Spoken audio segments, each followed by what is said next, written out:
Well, what's going on, everybody? And welcome back to yet another episode of Stories of the Studio. I'm your host, Danny Giraffa, and today I have the honor of being able to sit down with a band that is guaranteed to give you a lifetime supply of musical highs. And that is the one and only Flie. Dude, I'm so excited to have these guys on, man, because this is actually our first time meeting up in person and stuff, so I'm excited to learn more about them, and I'm excited for you guys to hear more about their story. But before we hop into that, I need you all to do me a favor.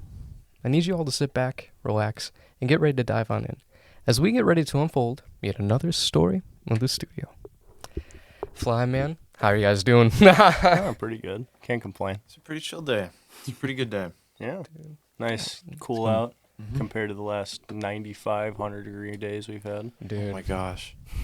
I'm saying, man, no, because so the thing is, so when I'm not doing this, I work at a car dealership, so I'm always outside and I'm taking pictures of cars, dude. So like, our freaking uniform, dude, is all black, so it's like the sun's beating down. I'm like, hell, dude. Every summer I'm excited for summer, and then every summer is like, Damn. 100 degrees out. I'm like, Maybe I'm not as excited as I thought, dude. gonna hide inside, I guess. I'm saying, man. But you guys, before we hop into the actual questions and stuff, I just wanted to say one more time, thank you so much for coming out today, man, because I'm so excited to, just to learn more about you guys and to, kind of dive in, because like I was saying, this is our first time meeting in person, so, we're going in with a fresh little take, man, and I'm super excited to get into it, man. Oh, yeah. But to get this thing started, man, why don't you guys go ahead and introduce yourselves, say what your names are, and then what instrument you play in the band. I'm Nick.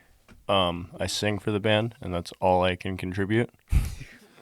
I'm Eli. I hit things with sticks sometimes. That's the main thing I do. Yep.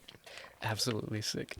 And something that I forgot to mention at the beginning of the episode, guys, is that, so sadly, the rest of the band couldn't make it today, but it's okay. We're going to make things work out. We are going to make things work out, baby. But you guys, I know I was kind of talking to you a little bit about it beforehand, but how long have you guys been together, and, like, how did your musical journey together kind of start? So, well, he's been drumming his entire life. I've been drumming since I was 7. So, and then I grew up here, and then we moved away to Fishers, so that's like central Indiana. And then we came back here, and then for high school, I think was it sophomore year or freshman year? Freshman year. Freshman year, he's practicing. like, freshman year, you asked me, you're like, yo, I heard you drum. Do you want to join my band or something like that? It was something like that. And I was like, no. Who's in it? He's like, all these people I don't know yet, and I'm like, no thanks, see ya. So then next year comes around, I know the guitarist now, Chris. God. I knew Chris. He was in the band at one point, and we took a graphic design class together, and he was like, yeah, I'm in Flie. I'm like, what? Oh, okay. And he's like, yeah, we need a drummer right now. We don't have a drummer. I'm like, okay, I guess so. And so then that's how Flie started, or with me at least. And So the way it started with me was I knew my bassist, Peyton. I guess we just like kind of knew each other. I forgot how I met him. But I knew he played bass, and I was such a fucking Slipknot fan. I was like, let's start a thing with Slipknot and do Slipknot stuff, and Slipknot. And then we got together one day for our first official band practice, and the way that ended was I smashed a ukulele on the ground and shot a pellet gun through a wall. But the first like year it wasn't really a band. It was us just kind of dicking around, and then we met him and got him in, and that formed everything together. That completed it, and that made everything solid and good. Dude, that's so sick, guys. Now, what kind of, like, music would you say that you guys play, like, genre-wise? You answered that. Well, I mean, okay. Well, it started off as, like, a lot of grunge, so we'd play, like, a lot of, Nirvana, Rage, I think now we're heading more towards metal as we play like Korn, and dude. I think we wanted to try Slipknot. We wanted to try Slipknot, just because back when I had the whole Slipknot idea at first, I couldn't sing. I actually just learned how to sing a little bit ago.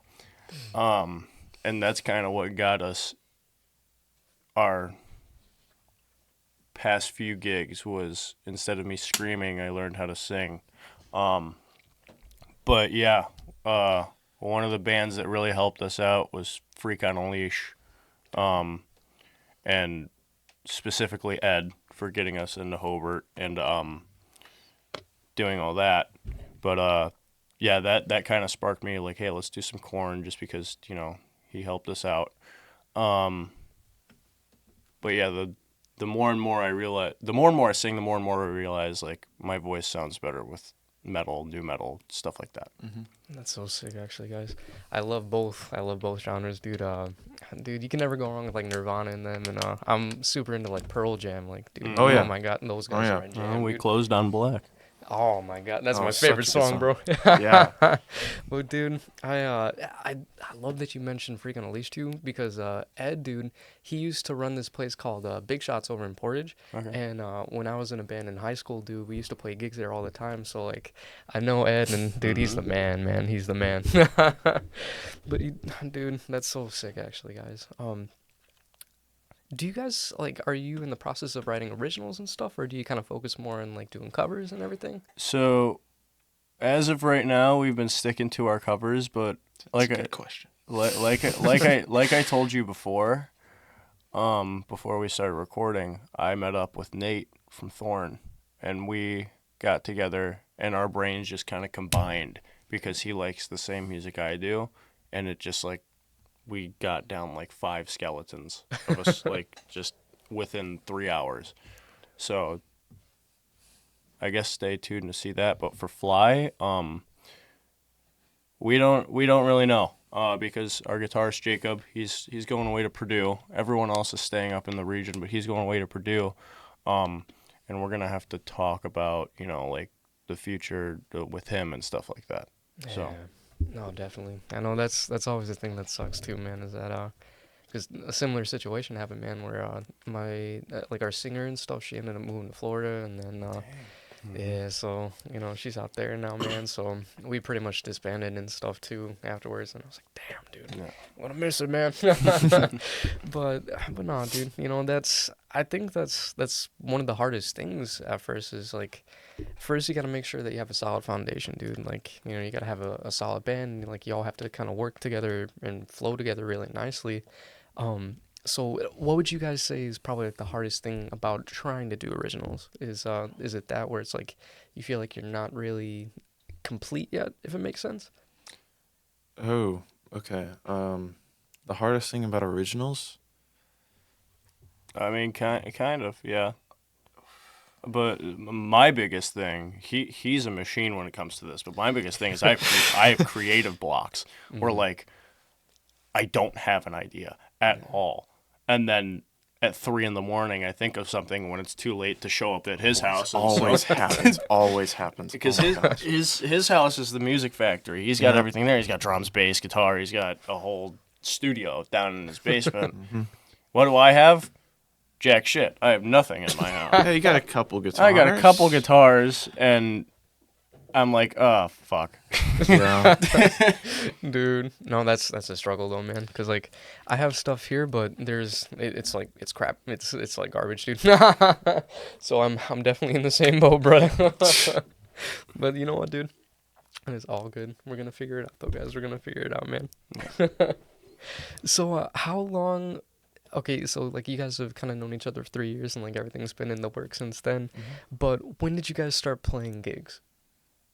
What are you considering a gig? It could be, you know, even if it's like something like garage band type stuff, dude. Okay. Okay. So we've been doing the garage thing. That was the struggle, getting out of the garage. Jeez. Yeah, we did that for a solid year and a half, 2 years. 2 years. Yeah. 2 years? Because our first non-garage show was at Verona's Pizza in Valpo. We went to an open mic. So sick. And that was the greatest decision of our lives. That was in February. So before that, it was all garages. Mm-hmm. What was the first one? It was homecoming after junior. Oh, year? I don't. Oh, Junior Jesus. year homecoming. Yeah. Don't look that up. That was bad. Should we explain that? Fuck. I had a Motley Crue phase. Oh, no. I can't fucking sing Motley Crue. No, that wasn't the first. It was the homecoming before that. Oh, yes. Fuck. Yeah. You're right. Yeah. Okay. It was the homecoming before that. No, it was Turnabout. It was Turnabout. It was Turnabout. It was Okay, Turnabout so it was before. Turnabout. It was Turnabout our sophomore year, and it was in my ex's basement. And she had her dad's drum kit. Fucking blows. It sucks. It's bad. It's a bad drum kit. Everything about that sucked. We played for like. How many people? Six people? We played, 6 people in a basement for about a half hour, and then at the end, I was done with the drum set, and Nick threw up. And Oh, dude. yeah, it was something. It was a start. I pushed myself a little too hard, and her mom made this like really weird fucking like sherbet punch, and I drank a fuck ton of it. It was really good though. It was good sherbet punch, but it didn't feel good coming back up. Seriously, man. But you know what? You guys made a lot of progress since then, dude. So it's like it's sick to look back on those times, man, and be like, dude, this is the come up, bro. This is the come up. Okay, so actually, I'm kind of glad we started talking about that. What's like the experience looking back at it? Starting from doing a bunch of like garage shows and things like that, and to being able to say that like you've played at places like Hobart Art Theatre now. It's just really nice to have a sound guy. Yeah, it is so nice to have a sound guy. That's the one thing. We used to practice in his basement, and then we started practicing at where I work, which is Broadway Music in Maryville. Nice. And then we had another practice at his house after we did that. I'm never practicing in his fucking house again. Yeah, it's bad. So, yeah, we used to always practice in the basement. But the problem with my basement is that we have a pool table, and it's right in the middle of the basement. And so we're all just surrounding this pool table, and we can't do anything about it. So then we have Jacob, our guitarist, and he's like on the other side, like across from me, and I'm over here, and Nick's over here, and then Peyton's on this side. So it's like a grid, and yeah, it's just not good. Only Nick can hear himself. I can't hear Nick at all. Yeah. I can only hear Peyton because he's right next to me. And then Jacob's over there doing his thing. Like, all right, go ahead. It's like they're out there. Yeah. But we had Steven in the band. Yeah, we had 2 guitarists at one point. We had 2 guitarists. We've had some lineup changes. Mm-hmm. Yeah, man. But to answer your question, I mean, we've had some decent garage shows. When we played your Nate's grad party last year, that was a fun show. That was good. That was really good. That was a fun show. We did an unplugged, which, by the way, I texted Ed, and he's gonna look at our numbers and see if we could do one at Hobart. We should do that. We were talking about doing an unplugged because we love doing like acoustic stuff. So fun. But that's not announced yet. It's just an idea at this point. But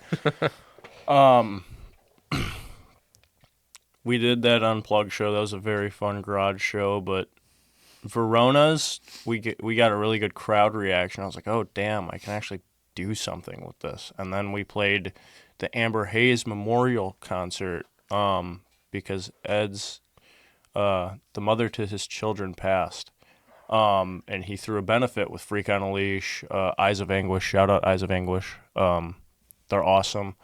A band called Carnex, I think they were called. They were pretty good. And Chocolate Starfish and the Hot Dog Flavored Water, the Limp Bizkit tribute. That was a really fun show. That was our first time, my first time playing Hobart. Not his. He's in an STP tribute. Mm-hmm.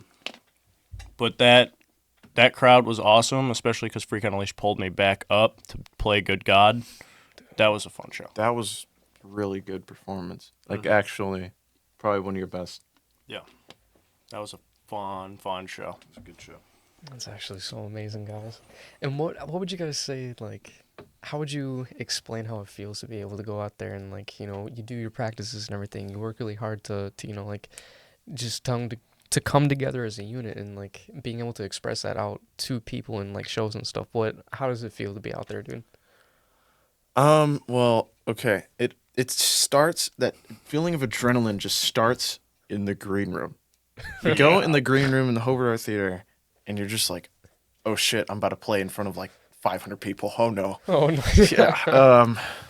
And then it's just like, yeah, you know what? I'm gonna fuck up. Whatever. I don't really care. They're gonna pay me anyway. Yeah. It's whatever. And so, yeah, of course, I go all out. But I'm afraid of forgetting my lyrics. I used to, like, that's why I liked doing Nirvana's, because Kurt Cobain, if he fucked up, he would just start speaking gibberish into the microphone and you couldn't tell. But the more and more I practiced and developed as a singer, the more and more I'm less afraid of fucking up like that. Yeah. No, without a doubt, man. yeah, I figured out if you just practice enough to the point where you're sick of every song, Yeah. you'll do great on stage. You won't feel any adrenaline. Mhm. And so Yeah. that's how it's been. I got a few new That's how- songs that's for how you it's guys been. to learn. Yeah. Yeah. No, seriously, and I definitely feel you guys. Like, I remember we would, you know, practice and stuff, but I feel like as soon as we got out to the actual gig and stuff and we were about to play, dude, like, all that would just go out the window. Like, we'd be freaking out trying to, like, practice, and I'd be, like, playing the guitar unplugged and stuff, like, all right, can you hear it, Alexa? And, like, dude, it got so crazy, but then you get up there, man, and it's like, dude, Yeah. you know, we're out here doing this, man. It's actually kind of sick. But, you know, it's definitely good to look back at those times, man, and just have a good time with it all, man. So I kind of wanted to, so, you know, obviously it's kind of like a transitionary period for you guys. But what would you say is like your biggest goal for Flie and like your guys' future together? Do you plan on doing more shows and stuff, or you know, do eventually you want to start coming together and doing originals and like getting them out there? That's a good question. Well, what I would see with all the bands I'm in, because I'm in quite a few, and you know, I'm in STP, which is a Stone Temple Pilots, or it's called Sorta Temple Pilots. It's a Stone Temple Pilots tribute band. Yeah, it's a mouthful. Anyway, but yeah, I would just say for all my bands, I wouldn't look at the end goal. I never look at the end goal, because that's just, for me, it's very demotivating. I don't know why it is, but it is. And so I just look at where am I going to be a month from now? I would hope to play everywhere in the region. I would hope to get out of the region if possible. You guys have a show in Iowa. Yeah, we do. We have a show in Iowa on the 6th, and it's going to be fun. I'm really excited for it. That's so far, though, you know? Yeah. What are you playing with? My Sacrifice and Land of Lincoln? I mean, what? Who are you playing with? My Sacrifice and Land of Lincoln, right? I don't know. It's a festival. I know you're playing with Land of Lincoln. Land of Lincoln was awesome when I saw them at the Lakefront Series at Hobart. Like the week before we played Hobart, I went to the Lakefront Series, and Land of Lincoln was sick. That was a good show. It's going to be a good festival. Yeah, I think we're going to be one of the first bands. I'm not exactly sure, but it's still an honor. You know, like, if I can get out of Indiana, Yeah. I think I'm happy. I like traveling. It's so much fun. But yeah, that's definitely the goal, is just Keep moving. go as far as you can in a short amount of time, you know? Yeah. I like the way he answered that. I really want to play the Forge. I really, really, really want to play the Forge. He played the Forge. I saw the Forge, and I was like, I want that. Yeah. Um, Forge was fun. but like he said, I don't like looking at an end goal. I like looking at it as how far can we take this? Definitely. There's no stopping. It's just once the brakes pump themselves, then they pump themselves.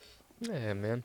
And I think it's good to kind of bring that up too, because like it's true, man. Like you can focus so much on that end goal sometimes that it becomes like overwhelming, and you're like, dude, you know, it kind of like trips you up a little bit. But most of the time I feel like we forget to just kind of live in the moment and, you know, like enjoy the experiences and stuff while they're happening, man. So I dig that answer. I dig that answer, guys. Actually too, how did you guys come to get that gig in Iowa, man? I don't know. I'm not the one who manages the band. I'm sort of there. I'm sort of just drumming. So, But I'm sure they just we've played everywhere in the region that we could think of. Like we've played Hobart Art Theatre, we played Forge, we've played even in Michigan. And I don't want to talk about that show, but we still went there. Okay, we still went there. And I guess I know how STP got that show. I don't want to talk about it. It was either my boss or his dad, who's really, really good at talking, and really good at marketing themselves. Then they ended up at Battle Creek, Michigan. Oh, Yep. dude. Oh, that was if there's videos of it online, just try and find it. Look up Sword of Temple Pilots in Massasauga. and Look, I'm Battle not going to Creek, say any Michigan. words about anything, okay? I'm not going to say any words about anything. We still have to play a show with Massasauga, so They're cool kids. They Those are are cool some kids. cool kids. They have a really good drive and really good passion for what they do. That's too sick, actually, man. But back to what I was saying. We played. What have we played? We played a lot of Hobart Art. We played Forge. We played Michigan, and then I guess we're just going to Iowa now. Yeah. I tried hopping on the the tribute bandwagon there for a bit. I tried doing a Pearl Jam tribute. I just couldn't find the musicians to do it. You know how hard it is to find a fucking drummer?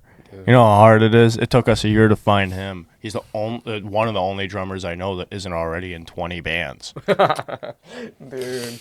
No, that is like the struggle, dude. Like It's the drummer life, man. the drummer life, dude. No, it's like it's crazy, man. Because I feel like obviously everything is important. Every like instrument and part of a band is important, but like you gotta have that rhythm to have it like it going and to keep it in line, dude. So it goes crazy. And finding band members is tough sometimes, dude. Like. We were talking about band mix last episode, dude. That's pretty much how I like found most of the people aside of like the band that I had in high school. But dude, it's tough, bro. So like I know the struggle, man. I know the struggle. I'm gonna find that struggle real soon, dude. Oh, yeah. no. I'm trying to do like a solo guitar thing. So Yeah, same thing with, like I said, with Thorn. Thorn's drummer Nate, he's a really good guitarist. And he sent me some of his riffs. I was like, dude, let me hop on that because they're very like Slipknot-esque shit. I'm gonna try and get him in on that. Little project from Flie. That isn't Flie. So sick, actually, guys. Okay, and then I kind of feel weird for asking this now, but when it comes to you guys, like playing and singing and everything, man, who would you say, like, are there certain bands that are kind of like influences to you guys or like that you kind of fall back on for inspiration? He has a lot of good inspirations. oh geez, Jeff Buckley. oh yes, I love Jeff Buckley, man. Oh man, oh yeah. I mean, we can go all down that rabbit hole. I love Jeff Buckley. I love Radiohead. I love a lot of math rock bands too, and the He's DC a drummer. scene. Yeah. I'm a drummer. So you'll see bands that drummers talk about all the time, like Meshuggah. Yeah. I was really into them. Fucking Really you into had them. a really bad Meshuggah phase. It was fun. It was good. They have good stuff. I went to your Except house. no one cares because no one's a drummer. But Check out the song. It's 22 minutes, and the double bass is fucking crazy, man. It's okay, man. you know what? We all have our phases, okay? You had your Motley Crue phase. I don't want to. Yes, we were gonna. You want to talk about that? No. Whoa, yeah. No. Whatever. We all have our phases. Okay. Jack had a bad Motley Crue phase. Talk to him next time he's here. Dude. No, he was just saying that when they started naming Thorn, dude, that's he had that Motley Crue and he was like, they put those two formulas or whatever, dude. Thorn. I made fun of them for that for a while. Dude, too good, man. Well, Nick, man, how about you, bud? Slipknot. I mean, honest to God, Alice in Chains is a big one. I absolutely love Alice in Chains. I love Lane Staley. Remember when I showed you Love Hate Love? He showed me the song Love Hate Love for the first time, and I was in awe. He came up to me. He was like, dude, Alice in Chains, I don't get what you see in them. They're not that good. And I was like, bro, what are you talking about? You don't know what you're talking about. Dude. And I was like, listen to Love Hate Love. Go home, listen to Love Hate Love. I get a text at like 1 a.m. He's like, Eli, what the fuck is this? This is so good. I'm like, I told you. I mean, yeah. Alice in Chains is a really big one. Korn is a really big one. Slipknot's a really big one. I really, really fucking like Rob Zombie. Rob Zombie was the first CD I ever got. It was Hellbilly Deluxe. I absolutely love Rob Zombie and how weird his shit is. It is awesome. He thought outside of the box. Korn. I really like Linkin Park. I like the whole like new metal scene.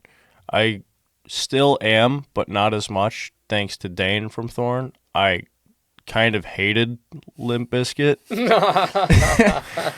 I still shit on Limp Bizkit, but not as much as I used to. Pearl Jam. Right. They're pretty good. Pearl Jam's another big one. I love Pearl Jam. I used to hate on Pearl Jam. I was a D1 Pearl Jam. I hated Pearl Jam. I'm like, dude, 10 is one of the greatest albums of the 90s. I hated Pearl Jam till I saw them live. I saw them live, and I was like, what the fuck? Insanity, dude. Creed. I just recently got into Creed because of him. A lot of my music taste is because of him, besides, like, the new metal shit. What other bands are there? I like Black Sabbath. I like Ozzy. I forgot to mention Black Midi. Look up BM BM BM by Black Midi. We play that song every time we're on stage. Every time, and it's so much fun. It's so much fun. She moves with the purpose. Yeah, it's yeah. They're a band from London. There's a whole London scene too. I forgot to mention that. They were The Stones. I love the Stones.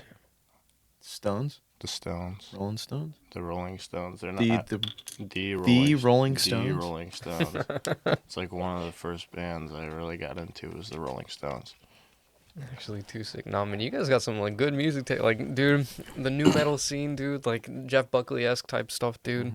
Grunge, obviously grunge, dude. Like, I don't know, all those bands from Seattle, man. They rocked, dude. Like crazily, man. So, like, I love that, and that's where I get a lot of my inspiration and stuff too. Like, I'm not working on originals or anything right now, but like, dude, I'm always in there just like jamming away to freaking Pearl Jam, Linkin Park, dude. Soundgarden's another good one. Oh, dude, Chris Cornell goes crazy, bro. But man, you guys are gonna start, like rounding down to the last few questions, man.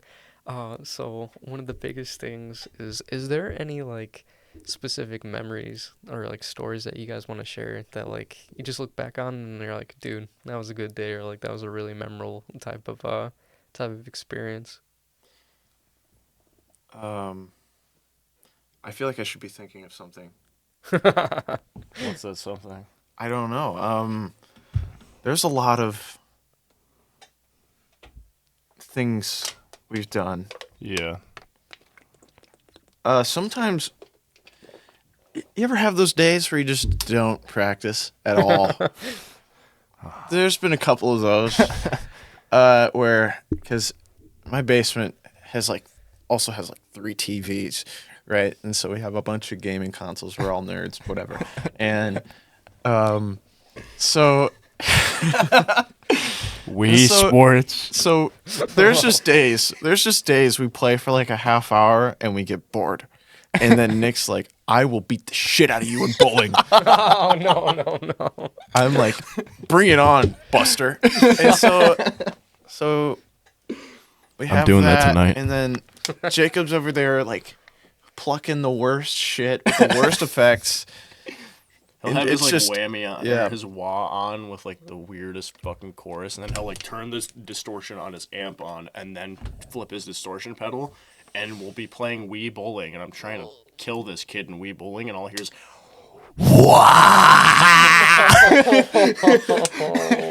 and I'm like, what the fuck?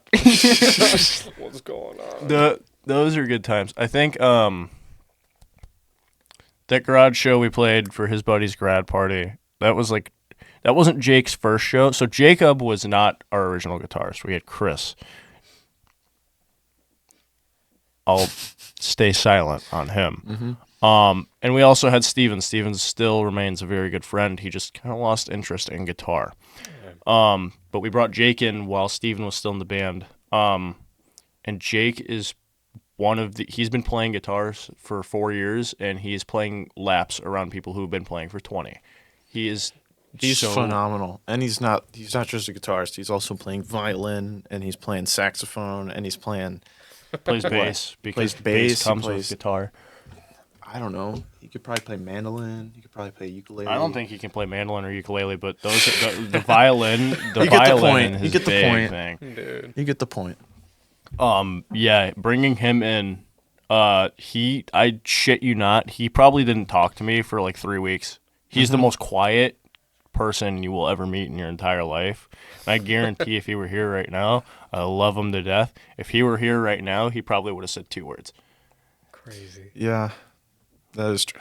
When I first met him, I gave him a ride home after his first practice, and I was like, "What's your favorite band?"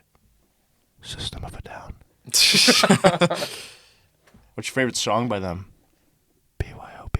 Like, it's just like Too good, actually, though, man. I felt like that at the beginning of Flie as well. Yeah. Like I remember that first practice. I remember it so well because you guys were like, "All right, so we just want to learn Killing in the Name. We just want to learn Killing in the Name." I'm like, "Okay, we still play that song. we'll try that. Too sick. We'll try that." And then we play it, and I'm going off, and then everyone's just like, everyone's like over here, like in the front, and everyone's just like, bro, what the hell? Like it was We didn't funny. expect I was like, it. did I do good? Dude. No. They're like, did you do good? Yeah, fucking. There's a not so PG story about him that I probably should not tell on this podcast. Is it the tea? It's yeah. Can I? Yeah, you can say it. Go ahead. I'm not gonna stop you. So there's a pretty vulgar thing. I'm staring at him, and I'm like, Eli, I'm tired. He's like, so stop practicing. I go, no, I need something to give me some fucking fuel. So he goes and gets me a tea, and I go, nah, this ain't gonna do it, Eli. I need to masturbate right fucking now. And he goes, I gave you fucking tea. Like, he's the most traumatized I've ever seen him in my entire life. Just defeated, man. Dude. Sometimes I do be like, no, I'm totally no, man. Sometimes I forget he's a lead singer. I love invoking reactions out of people, so if I'm ever fucking with you, don't take it personal. It's just... It's funny seeing people just like, what did you just say? No, that's actually too sick though, man. Dude. All right, guys. And now before we close it off and everything, I wanted to ask you guys first, do you have a piece of advice that you would give to anybody that's trying to get into the music scene, trying to start their own band? Be patient. I think patience is key. I would say, I mean, I've been in a lot of bands, right? And I found out what works best for me, what doesn't. And obviously, it's different for everybody. But what has worked best for me in playing is just repetition over and over and over. Mm-hmm. Every week, at least once a week, you know? Because if it's not once a week, why even bother? We had a dry period where we didn't practice for like 3 months. And it sucked. No disrespect to Thorn, okay? But actually, I was a part of Thorn. No way. Yes, I was a part of Thorn for a little bit, and the reason I quit, and they got, what's his name, Jake? What's the guy, the guitarist? Nate. Oh, No, Nate. the guitarist. Your guitarist. Yeah. the Nate, drummer. Nate. So the reason they got Nate or whatever, I just didn't want to do it because, and I don't think I've ever told them this reason, is they would do it once for like 8 hours before the show. They would practice once for like 8 hours or some crazy amount of time. And I'm like, I hate this. I just can't do it. I'm sorry, but I'm fucking thrashing back here, and I can't do that for 5 hours straight. I can't. But it's whatever. You know, like once a week, twice a week. That's great. That's fine. Just keep it in your mind at all times. You know, and learn your parts before you get into the practice. Fuck. Holy shit. God damn, fucking A, I can say something about that. Jesus H. Christ. We all make those mistakes, okay? It's bound to happen.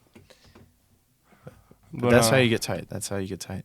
I say patience. I mean, like, we played for 2 years before we played any actual venue. And it was a pizza joint, and we didn't get paid, and it was like, it was fun. We got a really fun crowd reaction, but that pizza joint is actually the reason we got into Hobart, which was our biggest gig, because we're playing, and we're actually thinking of like this might be the end of it. We might be done. Like we don't see this going anywhere. And that was literally us saying this is going to be our last show. Might as well. Yeah. And then he texts us like an hour later. Or no, that was there. It was there. So I think I left though. Bill, no. Your reaction was the funniest out of everyone's. Was it? Really? Wait, I don't know. So this guy named Bill, I think his name is Bill. I'm sorry if your name is not Bill. No, I thought Dane's was. Dane's was like pouting in the corner. Dane was Dane was pretty funny. But I'm pretty sure his name was Bill. He comes up to me, he goes, "Have you heard of Hobart Art Theatre?" And I'm like, "The fuck do you mean?" "Yeah, I have." "You're gonna play there. Here's Ed's contact info." No way. So I get Ed's contact info, and at first Ed was very, very skeptical, but I'm glad he finally was like, "Oh shit, they're not that bad."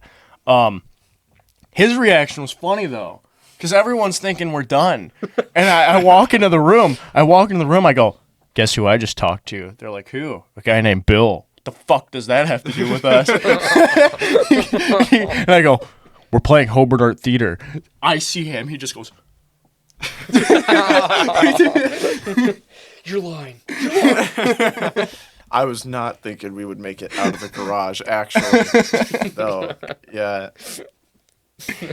That's actually too good though, guys. And hey, see, like, I don't know, I feel like it's kind of like a comeback story too, in a sense too, man, because it's like it's sometimes when you're in those lowest points, you're like, bro, this isn't going anywhere, that like something happens and it could be like life-changing sometimes, even if it's like, you know, just getting a new show or stuff, you know, that gives you that boost of energy again. So that's sick, guys. I'm so glad that it worked out for you guys, man. Before I close this off, what is the best way to reach you guys and to like keep up to date with what you guys got going on? The Instagram is fly_band_official, or on Facebook it is Flie Official, FLIE. We do have a YouTube. We don't really keep up with it though. The last thing we posted was the Unplugged. Good show. It was a good show. It was a good show. It was only half of the Unplugged too, because the footage deleted. But yeah, mainly Facebook, Instagram. Yeah. That's how we keep you up to date on everything. Yeah, Sick. pretty much. Yeah. All right, you guys. Well, dude, Nick, Eli, man, thank you guys so much for coming out, dude. Oh yeah. Yeah, of course. Dude, it was so funny to hear some of these stories, dude. Like, they go crazy, man. We sports. I'm already knowing that struggle, brothers. That's what's happening tonight. Oh, don't you dare. Don't you even dare. We're going to have to cut this dare. podcast a little short, guys. But you guys, thank you so much for watching. Please do yourselves a favor. Go and follow Flie on Instagram and Facebook. And until next time, this has been Danny Giraffa. This has been Flie. And I will catch you all on the flip side.